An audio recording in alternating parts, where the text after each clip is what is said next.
Drama के start में हम हमारी हीरोइन जिया को देखते हैं जो कि वेडिंग ड्रेस में हॉस्पिटल में होती है। यहाँ पर उसका फियांसे नर्स से कह रहा होता है कि इसका जितना भी ब्लड निकाल सकती हो निकाल लो, क्योंकि मैं अपनी गर्लफ्रेंड को बचाना चाहता हूँ। तभी जिया को होश आ जाता है और जिया सोचने लगती है कि मैं यहाँ पे क्या कर रही हूँ। वो उन लोगों को अजीब तरीके से देखने लगती है। फिर उसे याद आता है कि वो तो एक सीक्रेट एजेंट थी और एक मिशन पर गई थी, लेकिन वहाँ पर बॉम्ब ब्लास्ट हो जाता है। तभी यहाँ पर जिया का ध्यान मिरर पर जाता है तो वो बड़े ही ध्यान से देखने लगती है, लेकिन यहाँ पर उसका फियांसे का उसका हाथ पकड़कर रोकने की कोशिश करता है, लेकिन वो उसे एक जोरदार पंच लगाकर दूर कर देती है और जाकर मिरर को देखने लगती है। जब वो अपने फेस को देखती है तो उसे सारी बातें याद आ जाती है कि उसे उसकी फ्रेंड जिंग का फेस मिल चुका है, क्योंकि बॉम्ब ब्लास्ट के दौरान उसका फेस खराब हो चुका था। तो वो इतने टाइम से जिंग की ही लाइफ जी रही थी और वो यहाँ पर याद करती है कि वो जिंग बनकर काय से शादी करने वाली थी।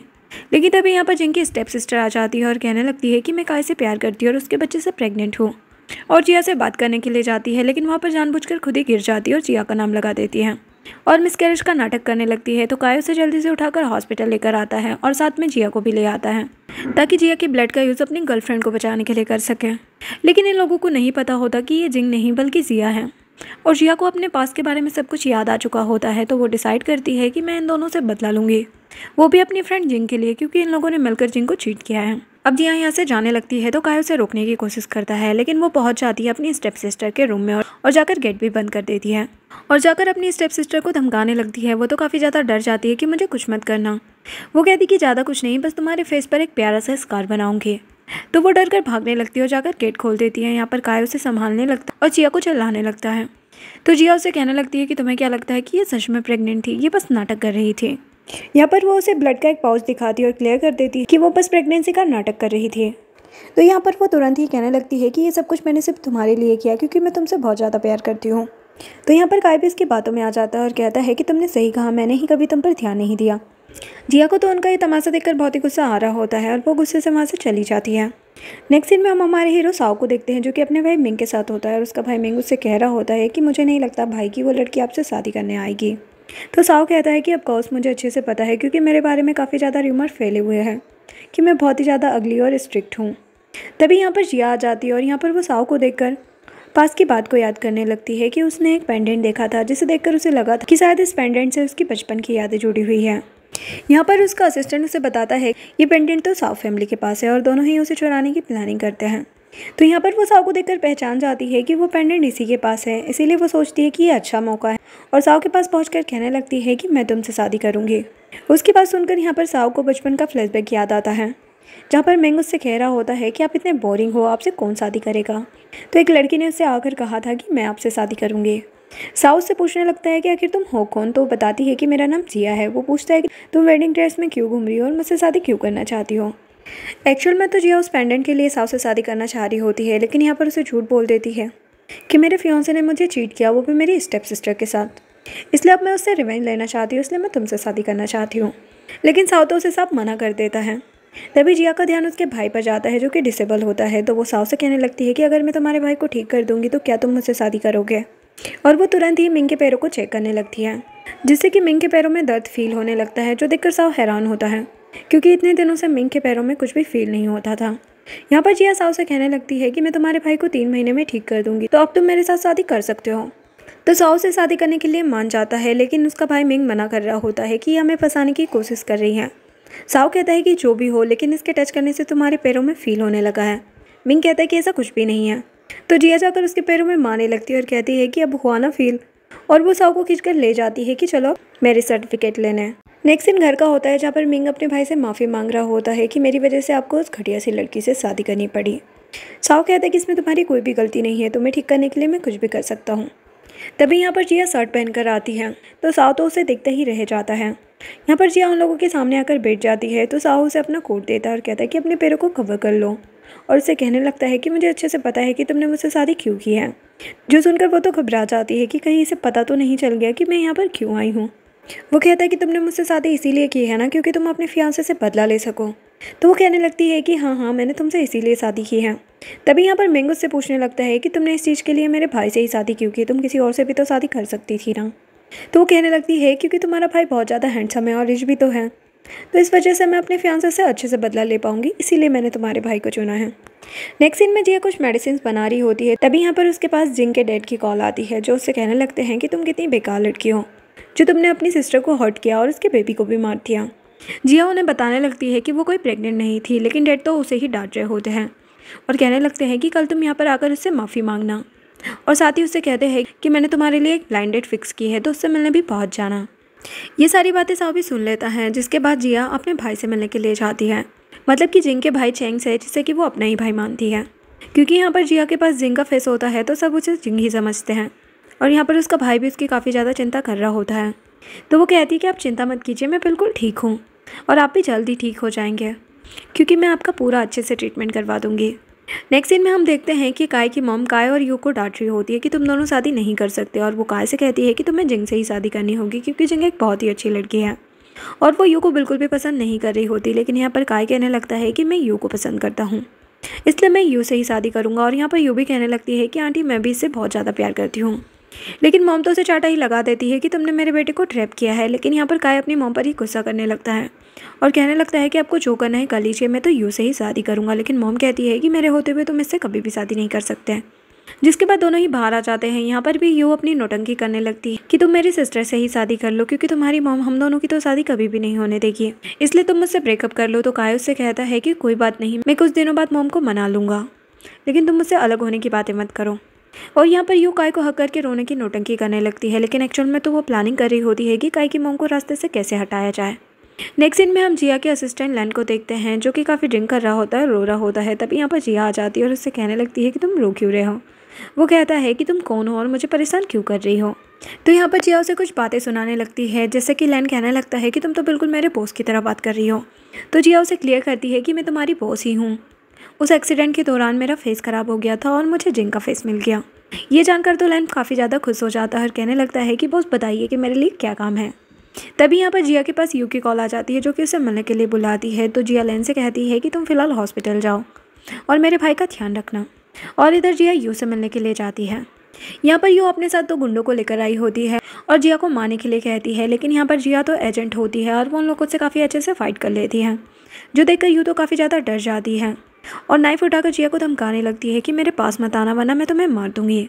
लेकिन जिया तो उसके हाथ से नाइफ लेकर उसे ही धमकाने लगती है कि तुम्हारी इतनी हिम्मत बढ़ गई है जो तुम मुझे मारने की कोशिश कर रही हो। यू तो काफ़ी ज़्यादा डर जाती है और कहने लगती है कि प्लीज़ मुझे माफ़ कर दो और जाने दो। जिया उससे कहती है कि तुम्हारी वजह से मेरे भाई का फेस पूरा बिगड़ गया है, तो मैं तुम्हारे फेस को भी ख़राब कर दूंगी। तो यू झूठ बोलने लगती है कि मैंने तुम्हारे भाई के साथ कुछ भी नहीं किया है, वो सब कुछ काय ने किया है, तो प्लीज़ मुझे जाने दो।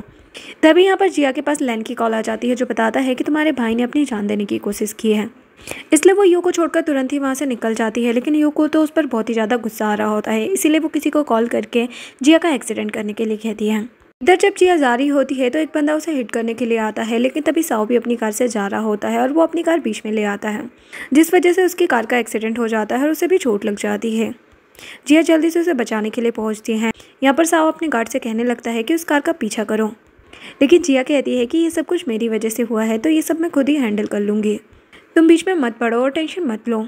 तो साओ भी उसकी बात मान जाता है। नेक्स्ट सीन में जिया जब हॉस्पिटल पहुँचती है तो देखती है कि उसका भाई चेंग बेहोश है। यहाँ पर लैन उसे बताता है कि आपके भाई ने जान देने की कोशिश की थी, और वो यहाँ पर सुसाइड नोट भी देखती है। ये सब देखकर उसे बहुत ही बुरा लग रहा होता है और वो डिसाइड करती है कि उस काय और यू को तो मैं नहीं छोड़ने वाली। इधर जब यू को पता चलता है कि जिया एक्सीडेंट से बच चुकी है और बिल्कुल सेफ है, तो उसे ये जानकर बहुत ही गुस्सा आ रहा होता है कि आखिर वो लड़की बच कैसे गई। नेक्स्ट सीन में जिया साओ की मलहम पट्टी कर रही होती है, लेकिन मिंग यहाँ पर उस पर गुस्सा करने लगता है कि तुम्हें बचाने के चक्कर में मेरे भाई को चोट लग गई, तुम हमारे लिए प्रॉब्लम्स क्रिएट क्यों कर रही हो। तो साओ अपने भाई से कहने लगता है कि इस सब में जिया की कोई भी गलती नहीं है, लेकिन यहाँ पर जिया कहने लगती है कि ये मेरा हस्बैंड है, अगर इसने मेरी जान बचाई भी है तो ये तो बहुत अच्छी बात है ना। लेकिन उसकी ये बातें सुनकर मिंग छूट जाता है, क्योंकि वो तो उसे अपनी भाभी मानता ही नहीं था। जिसके बाद साओ जिया से पूछता है कि तुम्हारे भाई की तबीयत कैसी है, तो वो कहती है कि अब ठीक है, वो खतरे से बाहर है। फिर वो कहता है कि आज तुम्हें मेरे साथ एक जगह डिनर पर चलना है। तो पूछती है कि कहाँ पर चलना है, तो वो बताता है कि मिनी के घर पे। तो वो कहती है कि मिनी तो वही लड़की है ना जिसकी तुमसे शादी होने वाली थी, और फिर कहने लगती है कि वैसे तो तुमने आज मेरी जान बचाई है, तो मैं तुम्हारे लिए तुम्हारे साथ डिनर पर तो जा ही सकती हूँ। इधर हम मिनी को देखते हैं, जो कि अपनी फैमिली से कह रही होती है कि मुझे उस बंदे से शादी नहीं करनी, वो बहुत ही ज़्यादा अगली है। लेकिन उसके ग्रैंडपा उसे डांट रहे होते हैं कि अपनी बकवास बंद करो। तभी यहाँ पर साओ और जिया पहुँचते हैं और साओ खुद को इंट्रोड्यूस करवाता है। मिनी तो उसे देखकर सौगड़ी रह जाती है कि ये तो बहुत ज़्यादा हैंडसम है, और कहने लगती है कि आप तो बिल्कुल भी अगली नहीं है जैसा कि हमने सुना था। जिस पर जिया कहने लगती है कि तुम मेरे हस्बैंड को अगली क्यों कह रही हो, ये तो बहुत ज़्यादा हैंडसम है, और उसके सामने उसे किस भी कर देती है। जो देखकर मिनी को तो बहुत ही जेलसी होती है और उससे पूछने लगती है कि तुम कौन हो। साओ बताता है कि ये मेरी वाइफ है और हम दोनों ने शादी कर ली है। जिस पर मिनी कहने लगती है कि तुम इससे शादी कैसे कर सकते हो, तुम्हारी शादी तो मुझसे होने वाली थी ना। जिया उसे मैरिज सर्टिफिकेट दिखाते हुए कहती है कि ये तुम्हारी गलती है कि तुम टाइम पर नहीं आई, लेकिन अब तुम्हारी इससे शादी नहीं हो सकती क्योंकि अब ये ऑलरेडी मेरा हस्बैंड बन चुका है। और वो अपने हस्बैंड को लेकर वहाँ से चली जाती है। लेकिन मिनी तो यहाँ पर साओ से कुछ ज़्यादा ही अट्रैक्ट हो गई थी, इसलिए वो अपने डैड से कहने लगती है कि अब तो मैं साओ से ही शादी करूँगी, आप चाहे कुछ भी कीजिए। और यहाँ पर उसके डैड भी उसकी हेल्प करने के लिए रेडी हो जाते हैं। नेक्स्ट सीन में जिया अपने भाई से मिलने के लिए जाती है। यहाँ पर उसका भाई लैन को देखकर पूछता है कि ये कौन है, तो वो बताती है कि ये मेरा फ्रेंड लैन है। यहाँ पर लैन जिया के कहने पर काय के पूरे सॉफ्टवेयर को हैक कर लेता है। इधर काय की सेक्रेटरी आकर उसे बताती है कि हमारा पूरा का पूरा सॉफ्टवेयर हैक हो चुका है, जो जानकर काय तो काफ़ी ज़्यादा हैरान हो जाता है। इधर जिया अपने भाई से कह रही होती है कि जिसने भी आपके साथ ये सब कुछ गलत किया है वो यहाँ पर आकर आपसे माफ़ी मांगेगा, ये मेरा आपसे प्रॉमिस है। जिसके बाद वो काय को कॉल करती है और कहती है कि तुम्हारे सॉफ्टवेयर को मैंने हैक किया है, जिसमें कि तुम्हारे सारे सीक्रेट्स हैं। अगर तुम अपनी कंपनी को बचाना चाहते हो तो यहाँ पर आकर मेरे भाई से माफ़ी मांगो। अब काय के पास तो कोई रास्ता होता नहीं, इसलिए वो तुरंत ही हॉस्पिटल पहुँच जाता है और यहाँ पर नीज पर बैठकर उसके भाई से माफ़ी मांगने लगता है। जिया अपने भाई से पूछती है कि क्या आप इसे माफ़ करते हैं, तो यहाँ पर उसका भाई काय को माफ़ कर देता है। जिया कहती है कि आप बहुत ही ज़्यादा काइंड हार्टेड हैं और काय से कहने लगती है कि इस बार मैं तुम्हें जाने दे रही हूँ क्योंकि मेरे भाई ने तुम्हें माफ़ कर दिया है, लेकिन अगली बार से तुमने कोई भी गलती की तो मैं तुम्हें नहीं छोड़ने वाली। इधर मिनी अपने डैड से कह रही होती है कि क्या आप कुछ भी नहीं करेंगे, बस हाथ पर हाथ रख कर बैठे रहेंगे, मुझे किसी भी हाल में साओ चाहिए। तो डैड उससे कहने लगते हैं कि मैंने कुछ लोगों को जिया के पीछे लगा दिया है, वो जिया को रास्ते से हटा देंगे तो तुम्हें साओ मिल जाएगा। जो सुनकर मिनी काफ़ी ज़्यादा खुश हो जाती है। इधर जब जिया हॉस्पिटल से जा रही होती है तो उसके पास साओ की कॉल आती है। उससे पूछता है कि क्या तुम हॉस्पिटल से निकल गई हो। वो कहती है कि मुझे लग रहा है कि आपने कुछ लोगों को मेरे ऊपर नज़र रखने के लिए भेजा है। वो कहता है कि ऐसी बात नहीं है, मुझे बस तुम्हारी चिंता हो रही थी। यहाँ पर ये दोनों बातें कर ही रहे होते हैं, तभी यहाँ पर दो गुंडे आकर जिया को परेशान करने लगते हैं। मिनी भी दूर से उन लोगों को देख रही होती है और साओ कॉल पे ही होता है, तो उसने भी सब कुछ सुन लिया होता है। जिया कॉल कट कर देती है और उन लोगों से लड़ने लगती है। यहाँ पर जिया उन लोगों से काफ़ी अच्छे से फाइट करती है, लेकिन तभी अचानक एक आदमी उस पर नशीली दवाई स्प्रे कर देता है, जिस वजह से जिया को चक्कर आने लगते हैं। लेकिन अकेली टाइम पर यहाँ पर साओ पहुँच जाता है, उन लोगों की अच्छे से पिटाई करता है और जिया को बचाकर ले जाता है। ये देखकर मिनी को तो बहुत ही ज़्यादा गुस्सा आने लगता है। जब साओ जिया को घर लेकर आता है तो यहाँ पर मिंग जिया से कहने लगता है कि क्या तुम इस तरह से मेरे भाई को सीड्यूस करने की कोशिश कर रही हो। साओ से कहता है कि इसकी तबीयत खराब है, हम लोग तुमसे बाद में बात करेंगे। ये बोलकर वो जिया को रूम में लेकर चले जाता है, लेकिन यहाँ पर वो काफ़ी नशे में होती है तो साओ को अपने क्लोज खींचने लगती है, लेकिन तभी खुद को कंट्रोल करते हुए होश में आने की भी कोशिश कर रही होती है। साओ उसकी ये कंडीशन देखकर उसे बाथटब में डालता है और उस पर पानी डालने लगता है ताकि उसका नशा उतर जाए, लेकिन अभी भी वो खुद पर कंट्रोल नहीं कर पा रही होती। तो यहाँ पर वो खुद से एक वॉश को तोड़ती है और उससे खुद को हर्ट कर लेती है, जिससे कि वो तुरंत ही बेहोश हो जाती है, जो देखकर साओ थोड़ा घबराने लगता है और उसका ख्याल रख रहा होता है। जिसके बाद वो अपने असिस्टेंट से कहता है कि मैंने तुम्हें पता लगाने के लिए कहा था कि जिया पर अटैक किसने करवाया था। वो कहता है कि हाँ मैंने पता लगा लिया है, ये सब कुछ मिनी और उसकी फैमिली का काम है। ये जानकर साओ को तो बहुत ही गुस्सा आता है और इधर मिनी के डैड भी काफ़ी परेशान हो रहे होते हैं कि अगर इस बारे में साओ को पता चल गया तो वो तो हमें बर्बाद कर देगा। और रात को साओ उन लोगों के घर पहुंच भी जाता है। यहाँ पर डैड तो इनोसेंट बनने लगते हैं कि तुम इतनी लेट यहाँ पर क्यों आए हो। तो वो कहता है कि तुम लोगों को अच्छे से पता है कि तुम लोगों ने जिया पर अटैक करवाया था, लेकिन वो लोग मना कर रहे होते हैं। तो यहाँ पर साओ उन गुंडों को भी लेकर आया होता है, जो कि यहाँ पर बता देते हैं कि इन्हीं लोगों ने हमें भेजा था और अब दोनों ही यहाँ पर फंस जाते हैं। साओ उनसे कहने लगता है कि तुम लोगों ने बहुत ही गलत किया है, अब मैं तुम लोगों को बर्बाद कर दूंगा। मिनी कहने लगती है कि मैं तुमसे प्यार करती हूँ, तुमसे शादी करना चाहती हूँ और वैसे भी तुम्हारी शादी मुझसे होने वाली थी, तो तुम उस लड़की से शादी कैसे कर सकते हो। वो कहता है कि तुम मुझे मत सिखाओ कि मैं किससे शादी कर सकता हूँ और किससे नहीं, और उन लोगों को वार्निंग देकर वहाँ से चले जाता है। लेकिन वो लोग तो अभी भी बाज नहीं आते हैं। यहाँ पर मिनी अपने डैड से कहने लगती है कि आपको इस बार भी मेरी हेल्प करनी होगी, इस बार तो मैं उसे पूरी तरह अपने जाल में फंसा लूँगी और इसके लिए हमें ग्रैंडपा की भी हेल्प लेनी होगी। और यहाँ पर वो लोग मिलकर प्लानिंग करने लगते हैं। इधर नेक्स्ट मॉर्निंग तीनों ही ब्रेकफास्ट कर रहे होते हैं। यहाँ पर जिया साओ को थैंक यू बोलती है उसकी जान बचाने के लिए और साओ से काफ़ी ध्यान से देख रहा होता है। तो यहाँ पर मिंग कहने लगता है कि क्या कल तुम दोनों के बीच में कुछ हुआ है जो एक दूसरे को इस तरह से देख रहे हो। तो साओ उसे घूरने लगता है तो वो चुप हो जाता है। तभी यहाँ पर जिया के पास उसके डैड की कॉल आती है, जो उससे कहने लगते हैं कि तुमने काय के साथ ऐसा बिहेव क्यों किया। वो कहती है कि उसने मेरे भाई को हर्ट किया था तो उसके लिए उसे माफ़ी तो मांगनी ही थी। डैड कहते कि मैंने तुम्हारे लिए ब्लाइंड डेट फिक्स की है तो तुम वहाँ पर पहुँच जाना, लेकिन वो साफ मना कर देती है। जिसके बाद वो मैट को इशारा करती है मिंग को मेडिसिन देने के लिए। यहाँ पर मिंग तो उस मेडिसिन को देखकर मुंह बनाने लगता है। तो जिया उसे 2 कैंडीज देती है और कहती है कि इसे पीने के बाद तुम ये खा सकते हो। जिस पर मिंग कहता है कि मैं कोई छोटा बच्चा नहीं हूँ जो तुम मुझे कैंडी दे रही हो। लेकिन जैसे ही वो उस मेडिसिन को पीता है बहुत ही ज़्यादा कड़वी होती है, तो वो तुरंत ही कैंडी उठाकर खाने लगता है। तो यहाँ पर एक कैंडी उठाकर साओ खाने लगता है क्योंकि उसे जेलसी हो रही होती है कि जिया ने उसके भाई को कैंडी दी, उसे नहीं। यहाँ पर साओ मिंग से कहने लगता है कि अगली बार से तुम कैंडी अपने लिए खुद ले लेना, और ये बोलकर वहाँ से उठकर चला जाता है। जो देखकर मिंग कहने लगता है कि क्या मेरा भाई जेलस फील कर रहा था। जिया हंसते हुए कहती है कि शायद। नेक्स्ट सीन में जब साओ ऑफिस में काम कर रहा होता है तो वहाँ पर मिनी के ग्रैंडपा आते हैं और उसे माफ़ी मांगने लगते हैं और उसे डिनर के लिए इनवाइट करते हैं और कहते हैं कि वहाँ पर मेरी पूरी फैमिली तुमसे माफ़ी मांगेगी। वो काफ़ी ज़्यादा रिक्वेस्ट करते हैं तो साओ उनकी बात मान जाता है। इधर हम जिया को घर पे देखते हैं जो कि उस पेंडेंट को ढूंढने की कोशिश कर रही होती है, लेकिन उसे कुछ भी नहीं मिलता। तो वो लेन से मिलने के लिए जाती है और उसके साथ मिलकर प्लानिंग करने लगती है कि आखिर उस पेंडेंट को कैसे ढूंढा जाए। लेकिन इसी होटल में डिनर के लिए साओ भी आया होता है और वो दूर से जिया को देख लेता है, इसलिए वो तुरंत ही जिया को कॉल करके पूछने लगता है कि तुम कहाँ पर हो। तो जिया उसे झूठ बोल देती है कि मैं अपनी एक फ़ीमेल फ्रेंड के साथ हूँ। लेकिन साओ क्लियर देख पा रहा होता है कि वो एक लड़के के साथ है, जो देखकर उसे बहुत ही ज़्यादा जेलसी होती है। और यहाँ पर मिनी ने उसे जो ड्रिंक दिया होता है वो गुस्से में उसे पी लेता है।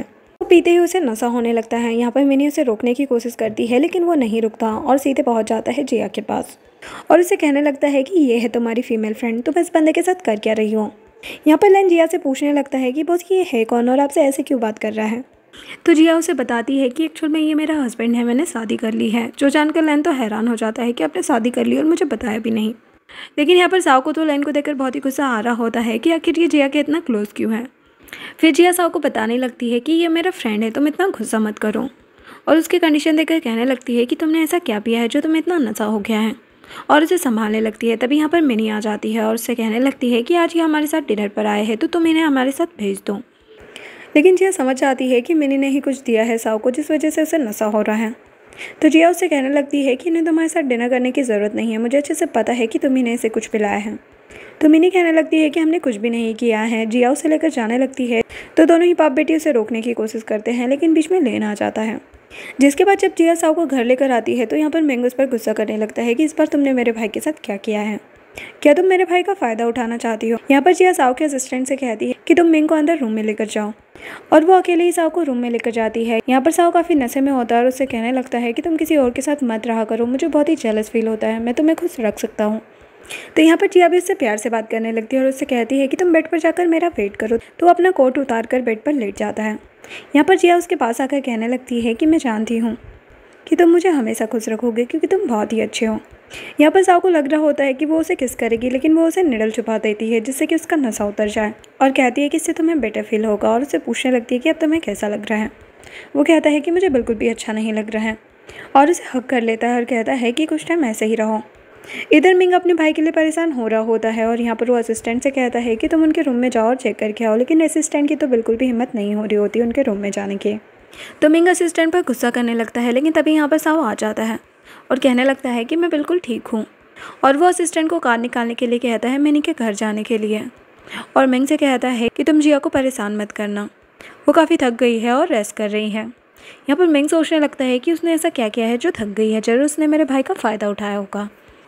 इधर साओ मिनी के घर पहुँचता है और कहने लगता है कि तुम लोगों ने मेरी ड्रिंक में क्या मिक्स किया था, और मिनी से कहता है कि क्या तुम मेरा एडवांटेज उठाना चाह रही थी। अब मिनी तो काफ़ी डर जाती है और तुरंत ही उससे माफ़ी मांगने लगती है, लेकिन साओ कहता है कि मैं पहले ही तुम लोगों को एक मौका दे चुका हूँ, इस बार मैं तुम्हें माफ़ नहीं करने वाला, और उनकी कंपनी को बैंकरप्ट करवा देता है और मिनी को भी जेल भिजवा देता है। इधर जिया के पास उसकी डैड की कॉल आती है जो उसे फिर से ब्लाइंड डेट पर जाने का बोल रहे होते हैं, लेकिन वो मना कर रही होती है। तो यहाँ पर उसके डैड उसकी बात उसके भाई से करवा देते हैं, जो उससे कहता है कि वो हमारे डैड हैं, हमारे लिए अच्छा ही सोचेंगे, तुम एक बार आकर मिल तो लो। तो वो अपने भाई की बात मान जाती है और कहती है कि ठीक है मैं पहुँच जाऊँगी। जिसके बाद जब जिया जा रही होती है तो मिंग उसे रोककर पूछने लगता है कि अब तुम कहाँ जा रही हो। तो यहाँ पर जिया उसे टीस करने लगती है कि मैं ब्लाइंड डेट पर जा रही हूँ, और अगर वो लड़का मुझे पसंद आ गया तो मैं तुम्हारे भाई को डिवोर्स दे दूँगी, तब तो तुम्हें बहुत खुशी होगी ना। ये बोलकर वो वहाँ से चली जाती है। मिंग इस बारे में कॉल करके अपने भाई को बता देता है। इधर जब जिया वहाँ पर पहुँचती है तो हम देखते हैं कि उसका भाई अब काफ़ी ठीक हो चुका है। वो उसे थैंक यू कहता है कि मेरे कहने पर तुम यहाँ पर आ गई। तो वो कहती है कि मैं आपके लिए कुछ भी कर सकती हूँ। जिसके बाद जब वो लोग अंदर जाते हैं तो वो देखते हैं कि उसके डैड ने उसके लिए जो ब्लाइंड डेट ढूंढा होता है वो उससे एज में काफ़ी ज़्यादा बड़ा होता है और एक नंबर का ठरकी भी। तो यहाँ पर जिया उसे शादी करने के लिए साफ मना कर देती है। लेकिन उसके डैड उसे डांटने लगते हैं। यहाँ पर उसका भाई भी कहने लगता है कि डैड आप गलत कर रहे हैं, ये बंदा बिल्कुल भी ठीक नहीं है जिया के लिए, इसकी तो ऑलरेडी दो वाइफ रह चुकी है। जिस पर डैड उस पर भी गुस्सा करने लगते हैं और उसे चाटा लगा देते हैं, जो देखकर जिया को तो बहुत ही गुस्सा आता है। वो अपने डैड से बहस करने के लिए जाती है, लेकिन उसका भाई उसे रोकता है कि रहने दो, हम लोग यहाँ से चलते हैं। वो लोग वहाँ से जा ही रहे होते हैं, तभी यहाँ पर साओ अपने असिस्टेंट के साथ पहुँच जाता है और कहता है कि यहाँ पर क्या चल रहा है, और वो जिया को लेकर जाने लगता है। लेकिन जिया उसे अंदर लेकर जाती है और उस आदमी से कहती है कि मैं तुम्हें अपने हस्बैंड से इंट्रोड्यूस करवा दूँ। जो सुनकर वो बंदा गुस्सा करने लगता है उसके डैड पर कि तुमने तो कहा था कि तुम्हारी बेटी का बॉयफ्रेंड तक नहीं है और ये इसे अपना हस्बैंड बता रही है। तो डैड उससे कहने लगते हैं कि पक्का मेरी बेटी झूठ बोल रही है, ये बस प्रिटेंड कर रहे हैं। तो यहाँ पर वो उन्हें दिखाने के लिए उसे किस कर देती है। कहने लगती है कि हस्बैंड आप इतना लेट क्यों हो गए, ये लोग मुझे बुली कर रहे थे। तो साओ भी उसे सॉरी बोलकर किस कर देता है, जो देखकर डैड साओ पर गुस्सा करने लगते हैं कि तुम हो कौन, मेरी बेटी से दूर रहो वरना तुम्हारी टांगे तोड़ दूंगा। लेकिन यहाँ पर साओ का असिस्टेंट बीच में आ जाता है, जिसके बाद वो तीनों बाहर आ जाते हैं। यहाँ पर उसका भाई उससे पूछने लगता है कि तुम क्या बोल रही थी, क्या ये सच में तुम्हारा हस्बैंड है या फिर तुम्हारा बॉयफ्रेंड है। वो कहती है नहीं, ये सच में मेरा हस्बैंड है। तो वो पूछने लगता है कि ये तुम्हें कैसे ट्रीट करता है। तो वो कहती है कि ये मुझे बहुत अच्छे से ट्रीट करता है। साओ की काफ़ी तारीफ़ें कर रही होती है और कहती है कि उस काय से तो कई गुना अच्छा है। अपनी तारीफ़ें सुनकर साओ को तो बड़ी ही खुशी हो रही होती है और यहाँ पर उसका भाई भी उसके लिए काफ़ी खुश होता है और कहता है कि मैं चाहता हूँ कि तुम अपनी लाइफ में हमेशा खुश रहो। जिसके बाद वो लोग उसके भाई को हॉस्पिटल में छोड़ देते हैं। यहाँ पर उसका भाई साओ से कहने लगता है कि मेरी बहन को हमेशा खुश रखना और इसे कभी भी हर्ट मत करना। तो यहाँ पर साओ भी उसके भाई से प्रॉमिस करता है कि तुम टेंशन मत लो, मैं इसका हमेशा ख्याल रखूँगा। जिसके बाद जब वो वापस आ रहे होते हैं तो कार में जिया उससे कहती है कि थैंक यू, आज तुमने बहुत अच्छी एक्टिंग की। वो कहता है कि तुम्हें क्या लगता है कि मैं एक्टिंग कर रहा था, मैंने वहाँ पे सब कुछ सच कहा था। जिस पर वो कहने लगती है कि तुम अच्छा मजाक कर लेते हो, टेंशन मत लो, जब मेरा कहा से बदला पूरा हो जाएगा तो मैं तुम्हें डिवोर्स दे दूँगी। जो सुनकर साओ को तो बहुत ही गुस्सा आता है। वो ड्राइवर से कहने लगता है कि मुझे जल्दी से ऑफिस छोड़ दो और इसे घर ले जाना। जिया कहने लगती कि तुम्हें अचानक से क्या हो गया, लेकिन साओ उससे बात ही नहीं कर रहा होता। नेक्स्ट सीन में मिंग और जिया डिनर कर रहे होते हैं। तो यहाँ पर मिंग उससे कहता है कि आज मेरा भाई लेट आने वाला है। जो सुनकर जिया तुरंत ही वहाँ से जाने लगती है। तो मिंग उससे कहता है कि कहाँ जा रही हो। जिया कहती है कि तुम्हारे भाई के रूम में जा रही हूँ। तो वो कहता है कि मेरे भाई के रूम में जाने की ज़रूरत नहीं है। जिया कहती है कि क्या वहाँ पर कुछ स्पेशल चीज़ रखी है जिसे तुम मुझसे छुपाना चाहते हो, अगर ऐसा कुछ है तो तुम मुझे बता दो। वो कहता है कि मैं तुम्हें कुछ भी नहीं बताने वाला, मुझे अच्छे से पता है कि तुम यहाँ पर क्यों आई हो। और वो अपने फ़ोन की रिकॉर्डिंग भी ऑन कर लेता है और वो जिया से कहता है कि तुम पैसों के लिए ही मेरे भाई के पीछे पड़ी हुई हो ना। तो यहाँ पर जिया भी उसे टीज़ करते हुए कहने लगती है कि हाँ, मुझे तुम्हारे भाई के पैसे चाहिए और साथ ही उसकी बॉडी भी चाहिए, क्योंकि वो इतना ज़्यादा हैंडसम और स्मार्ट जो है। मैं तो सोच रही हूँ कि उसके साथ एक बेबी कर लूँ ताकि मुझे उसे डिवोर्स ना देना पड़े। और ये सब बोलकर वो वहाँ से चली जाती है। मिंग सोचने लगता है कि अब ये रिकॉर्डिंग सुनने के बाद तो मेरा भाई पक्का तुम्हें डिवोर्स दे देगा। इधर सा ऑफिस में काम कर रहा होता है, तभी उसका असिस्टेंट आता है और कहने लगता है कि बॉस, आज मैं जल्दी जाना चाहता हूँ क्योंकि मुझे अपनी गर्लफ्रेंड को डेट पर लेकर जाना है और आप भी घर जल्दी चले जाइए, हो सकता है कि मैडम आपका वेट कर रही हो। ये बोलकर असिस्टेंट चला जाता है। साओ सोचने लगता है कि क्या जिया सच में मेरा वेट कर रही होगी।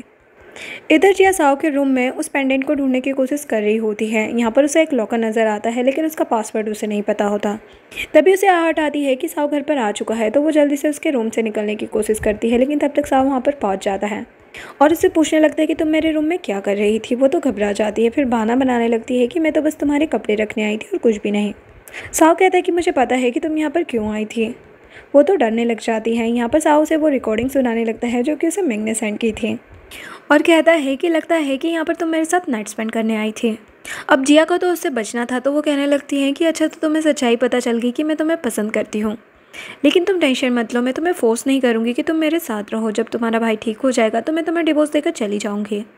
ये बोलकर वो जाने लगती है, लेकिन साओ उसे रोक देता है और अचानक किस कर लेता है। ये देखकर वो हैरान हो जाती है। साओ से कहने लगता है कि मैं तुम्हें परमिशन देता हूँ कि तुम मुझसे प्यार कर सकती हो, मुझे तुम्हारे साथ रहने में कोई भी प्रॉब्लम नहीं है क्योंकि मुझे भी तुम पसंद हो।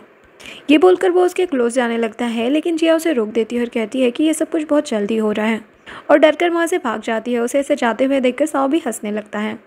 नेक्स्ट मॉर्निंग जब वो लोग ब्रेकफास्ट कर रहे होते हैं तो यहाँ पर जिया को काफ़ी ऑकवर्ड फील हो रहा होता है। तभी यहाँ पर मिंग भी आ जाता है। यहाँ पर साओ जिया को एक कार्ड देता है और कहता है कि इससे तुम जितनी मर्जी उतनी शॉपिंग कर सकती हो। जो देखकर मिंग कहने लगता है कि भाई, आपने ये कार्ड इसे क्यों दे दिया, मुझे तो आपने कभी यूज़ तक करने नहीं दिया।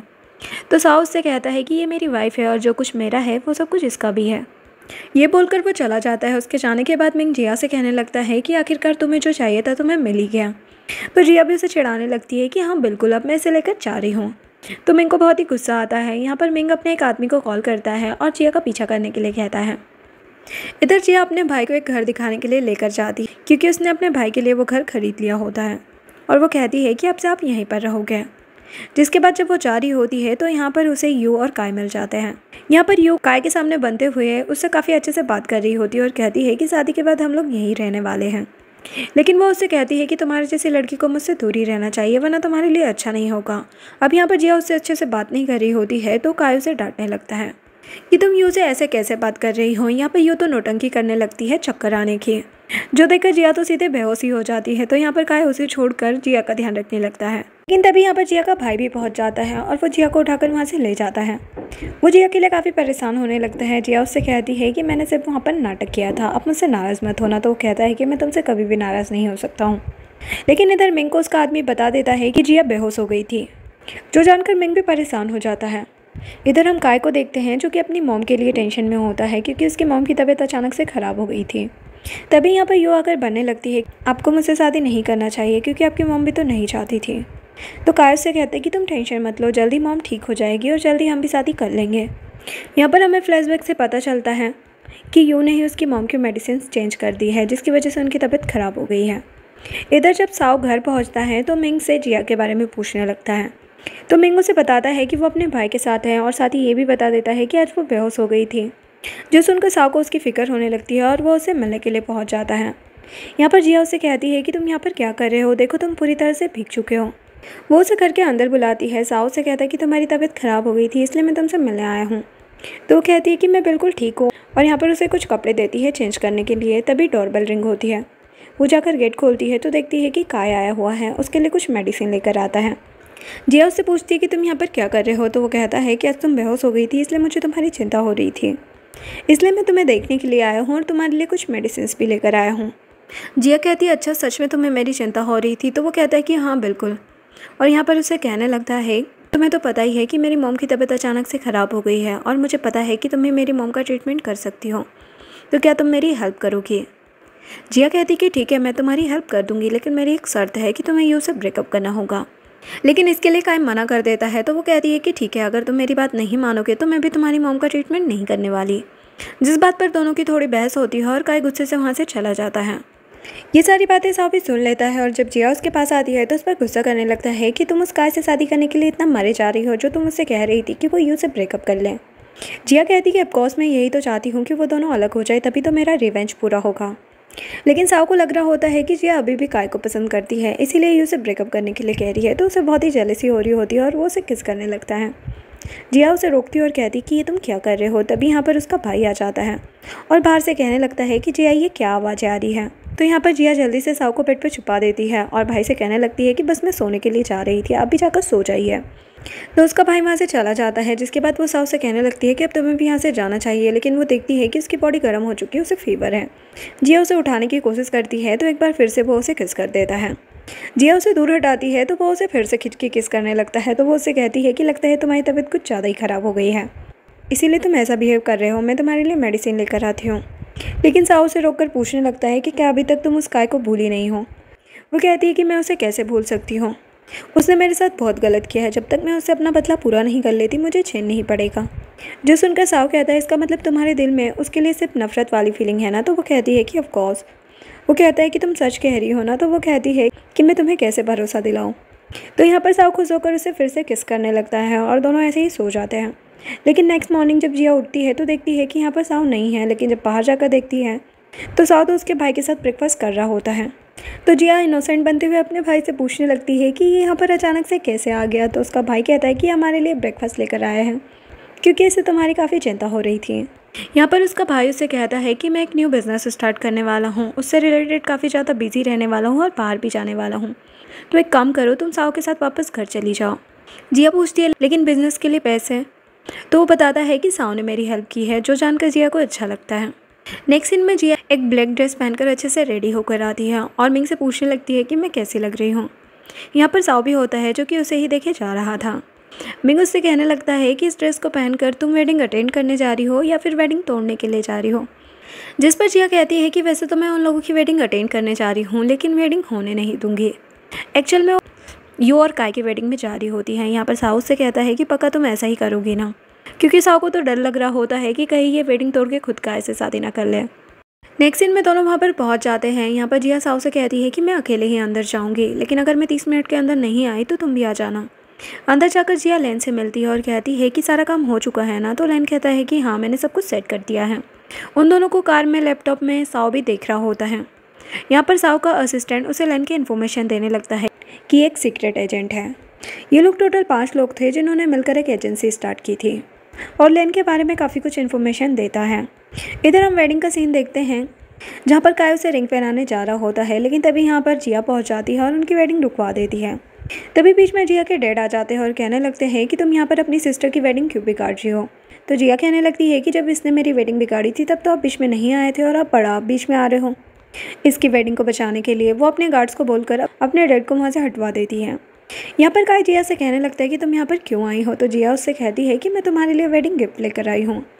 और यहाँ पर वो एक वीडियो प्ले करवाती है जिसमें कि क्लियर नज़र आ रहा होता है कि यू ने काय की मॉम की मेडिसिन चेंज की थी और उन्हें गलत मेडिसिन दी थी, जिससे कि काय की मॉम की तबीयत खराब हो गई। यहाँ पर यू उसे एक्सप्लेनेशन देने की कोशिश करती है, लेकिन काय को तो बहुत ही गुस्सा आता है और गुस्से में वो शादी तोड़ देता है।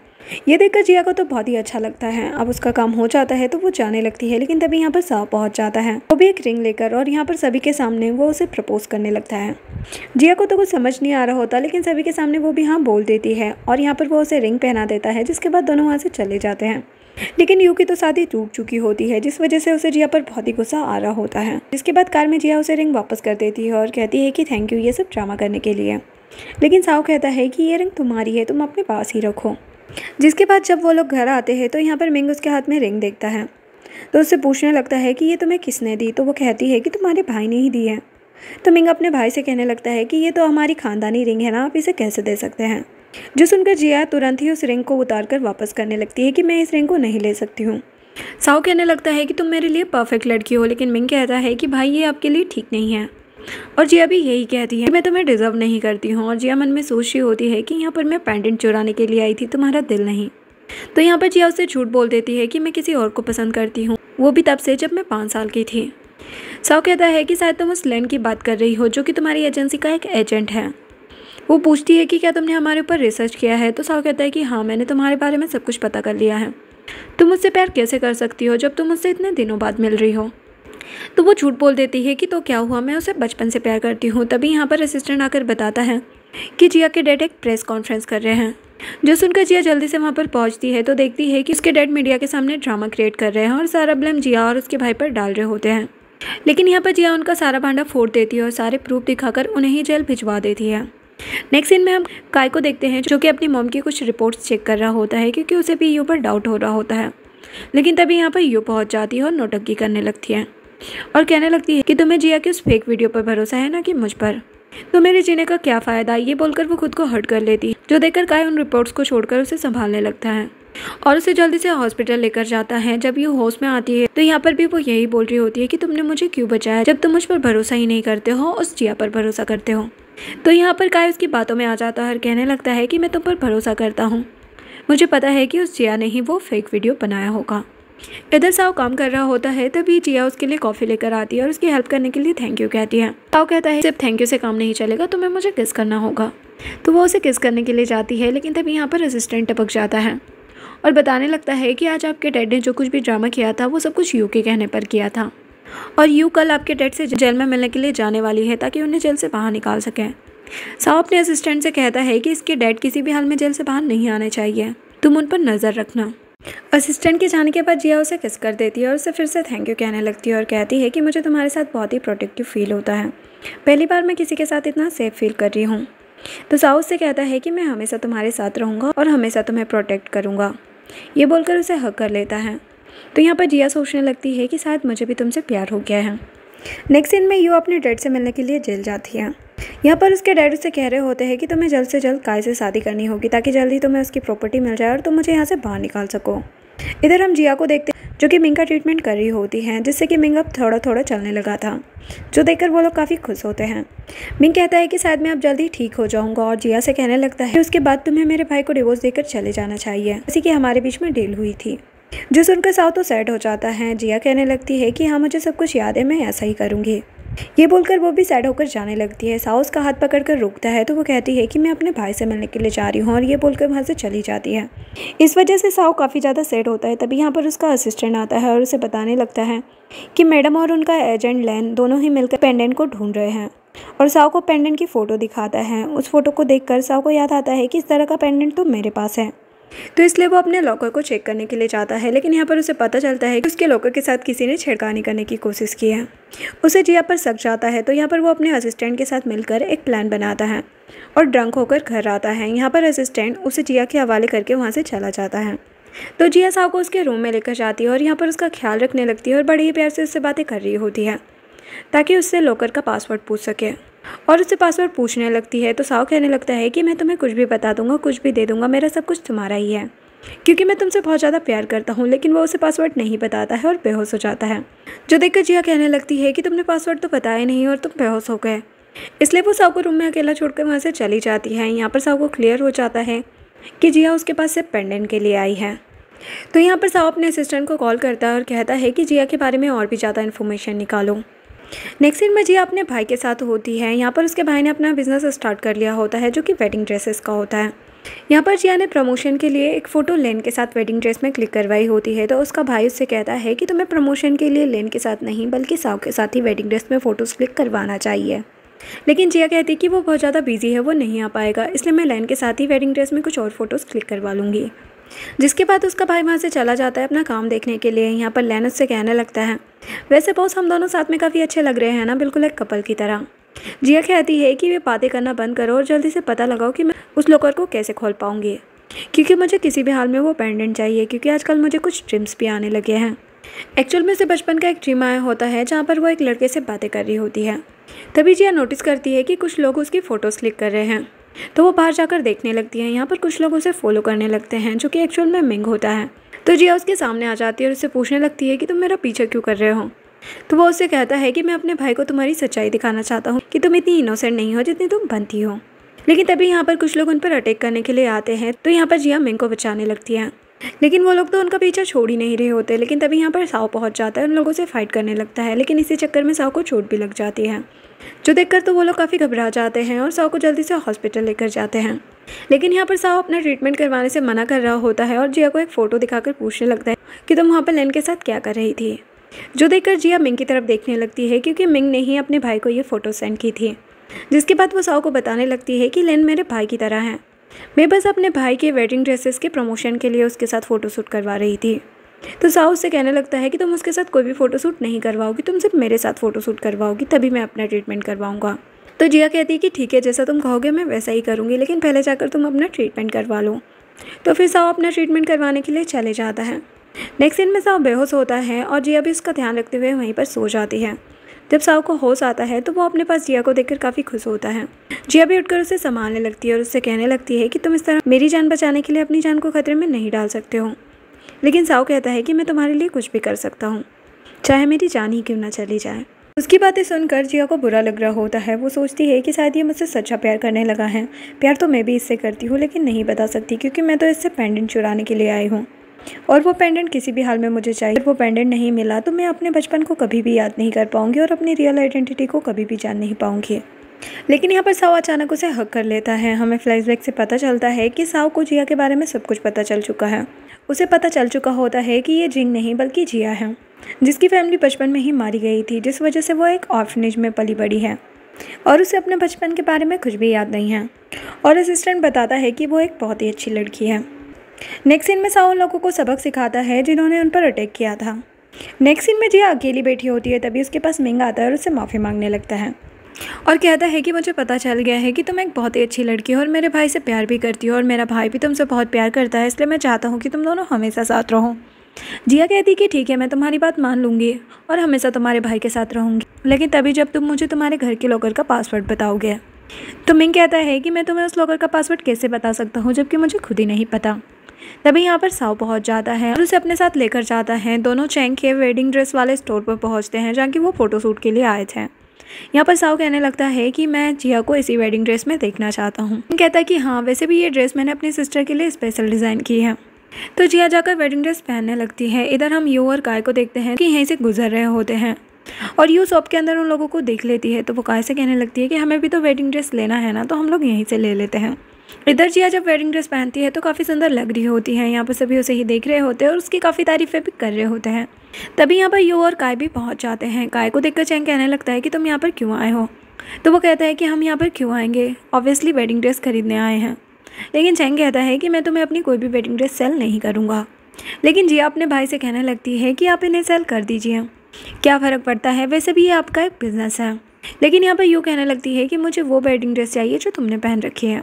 लेकिन चैंग इसके लिए मना करने लगता है कि ये मैंने स्पेशली अपनी सिस्टर की वेडिंग के लिए डिज़ाइन किया है, ये तुम्हें नहीं मिल सकती। लेकिन यू तो उसी वेडिंग ड्रेस की ज़िद करने लगती है। तो जिया कहती है कि ठीक है, ये तुम्हें मिल जाएगी, लेकिन ये 10 मिलियन की है, 20% डिस्काउंट के साथ तुम्हें 8 मिलियन में पड़ेगी। तो क्या तुम इस ड्रेस को अफोर्ड कर पाओगी। तो यू कहती है कि ऑफकोर्स काय मेरे लिए कुछ भी कर सकता है। लेकिन काय उससे मना करने लगता है कि ये ड्रेस काफ़ी ज़्यादा महंगी है, तो हमें इसे नहीं लेना चाहिए। लेकिन यू तो जिद पर अड़ जाती है, तो काय भी उसे ड्रेस दिलाने के लिए मान जाता है। जिसके बाद जिया उस ड्रेस को चेंज करने के लिए चली जाती है। उसी बीच में यू साओ के पास आती है और उससे कहने लगती है कि मुझे अच्छे से पता है कि तुम जिया के फेक हस्बैंड बने हुए हो, जितने पैसे वो तुम्हें दे रही है मैं तुम्हें उससे ज़्यादा पैसे दूंगी, तो मुझसे ब्रेकअप कर लो। साओ कहता है कि क्या तुम पागल हो गई हो, मैं कोई फेक हस्बैंड नहीं बल्कि उसका लीगल हस्बैंड हूँ, और तुम्हें जितने पैसे चाहिए मैं तुम्हें देता हूँ, मेरी वाइफ का पीछा छोड़ दो। लेकिन यू को तो उसकी बातों पे भरोसा नहीं हो रहा होता। तभी यहाँ पर जिया आती है और कहती है कि अच्छा, तो तुम मेरे हस्बैंड के साथ फ्लर्ट करने की कोशिश कर रही थी। और उसे काफ़ी कुछ सुनाकर वो लोग वहाँ से चले जाते हैं। जिसके बाद साओ जिया को अपने रूम में लेकर जाता है और उस लॉकर का पासवर्ड बता देता है और उसमें की सारी चीज़ें उसे देने लगता है। तो वो कहती है कि तुम मुझे ये सब क्यों दे रहे हो। तो वो कहता है कि ये मेरी लाइफ की बहुत ही इंपॉर्टेंट चीज़ें हैं जो कि आज से तुम्हारी हुई। एक्चुअल में साओ ही वो लड़का होता है जो कि जिया के ड्रीम में आया था और साओ को पता चल चुका था कि जिया ही उसकी चाइल्डहुड स्वीटहार्ट है। लेकिन जिया को बचपन के बारे में कुछ भी याद नहीं था। पहले जिया एक काइट को देखती है जो कि टूटी हुई होती है। वो उससे पूछती है कि तुमने इसे संभाल कर क्यों रखा है। साओ कहता है क्योंकि ये मेरी लाइफ की इंपॉर्टेंट चीज़ों में से एक है। जिसके बाद जिया एक बॉक्स निकालती है और उससे पूछती है कि क्या मैं इसे खोल सकती हूँ। साओ कहता है कि हाँ। जब वो उस बॉक्स को खोलती है तो उसमें वही पेंडेंट होता है जिसे कि वो ढूंढ रही थी। यहाँ पर साओ उस पेंडेंट को देखकर अपने बचपन को याद कर रहा होता है, जहाँ पर एक लड़की ने उसे ये पेंडेंट दिया था और उसे प्रॉमिस लिया था कि बड़े होकर आप मुझसे ही शादी करोगे। साओ यही सब याद कर रहा होता है। यहाँ पर जिया उससे कहने लगती है कि मुझे ये पेंडेंट चाहिए। तो वो कहने लगता है कि मैं ये तुम्हें नहीं दे सकता क्योंकि बचपन में ये मुझे किसी ने दिया था जिसे कि मैं बहुत प्यार करता हूँ। एक्चुअल में वो उसे याद दिलाने की कोशिश कर रहा होता है, लेकिन जिया को कुछ भी याद नहीं आता। जिया उससे पूछने लगती है कि वो कौन है और कहाँ पर है। तो साओ बोल देता है कि शायद वो अब इस दुनिया में नहीं है। तो वो कहती है कि फिर तो ये तुम्हारे लिए बहुत ज़्यादा इंपॉर्टेंट होगा ना। वो कहता है कि हाँ, मेरे लिए ये बहुत ज़्यादा इंपॉर्टेंट है, मैंने बचपन से ही इसे संभाल कर रखा है। क्या कहती है तो फिर क्या तुम मुझे इसे नहीं दोगे। वो कहता है कि ठीक है, अगर तुम इसे चाहती हो तो मैं तुम्हें इसे दे दूँगा, लेकिन तुम्हें मेरे साथ एक कॉन्ट्रैक्ट साइन करना होगा कि तुम मुझसे इसे लेकर कहीं भी दूर नहीं जाओगी और कुछ टाइम बाद तुम मुझे इसे रिटर्न कर दोगी। जिसके लिए जिया तुरंत ही मान जाती है और वो साइन भी कर देती है और वो उस पेंडेंट को लेकर वहाँ से चली जाती है। साओ यहाँ पर स्माइल करने लगता है और उस एग्रीमेंट में कुछ चीज़ें और भी ऐड कर देता है और कहता है कि अब तुम लाइफ टाइम मेरे पास ही रहोगी।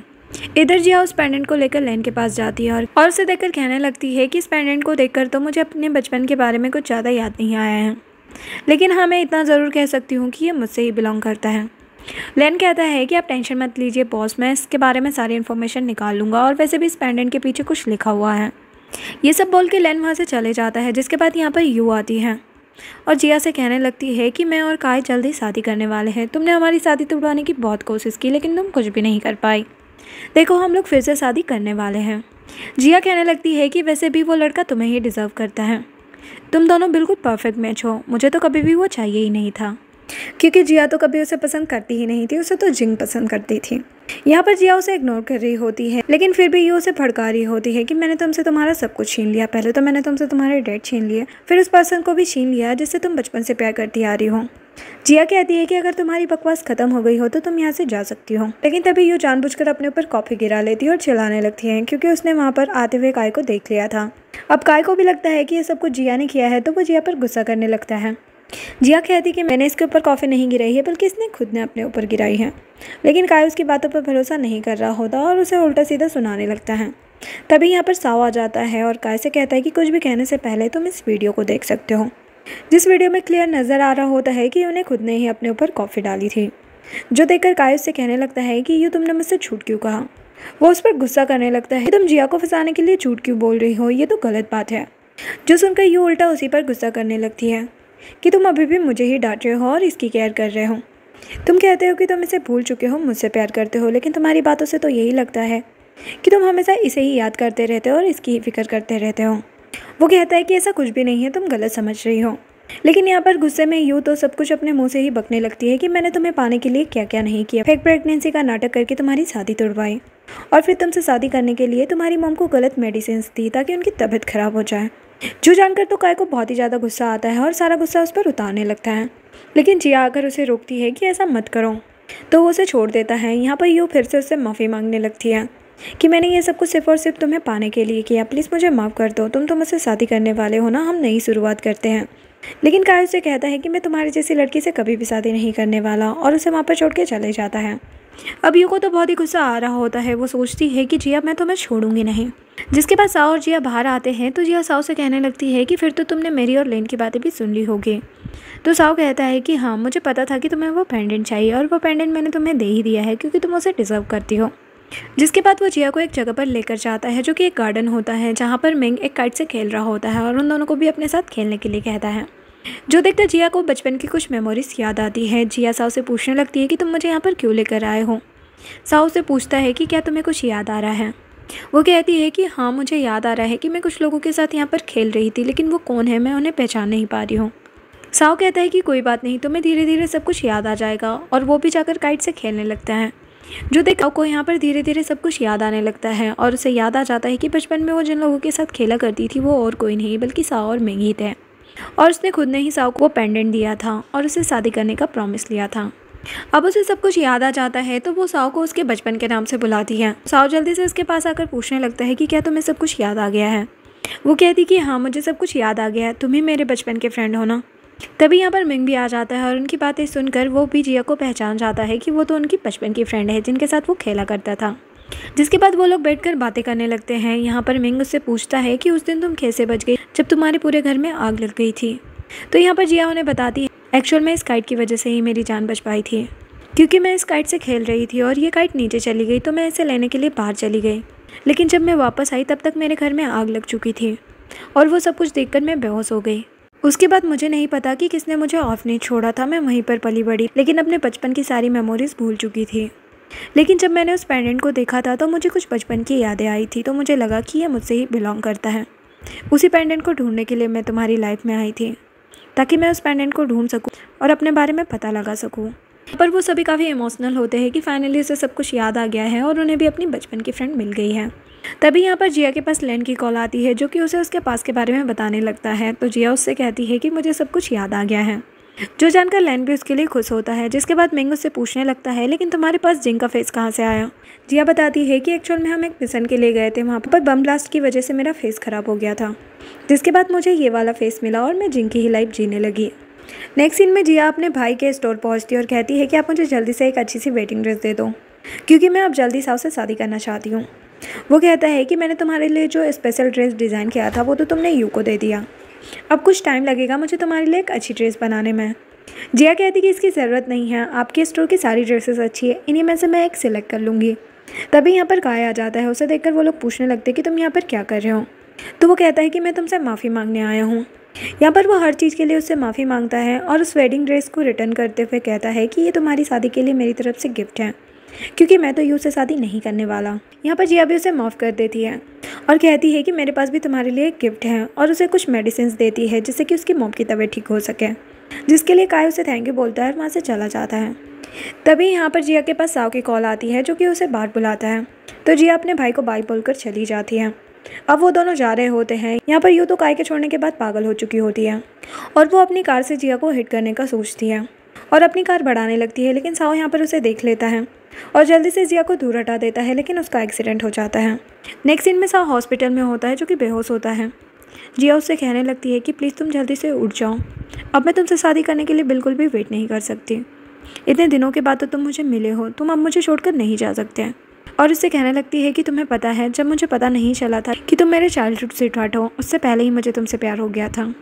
लेकिन साओ तो उठ ही नहीं रहा होता। तो वो कहने लगती है कि अगर तुम नहीं उठे ना तो मैं जाकर उस काय से शादी कर लूँगी।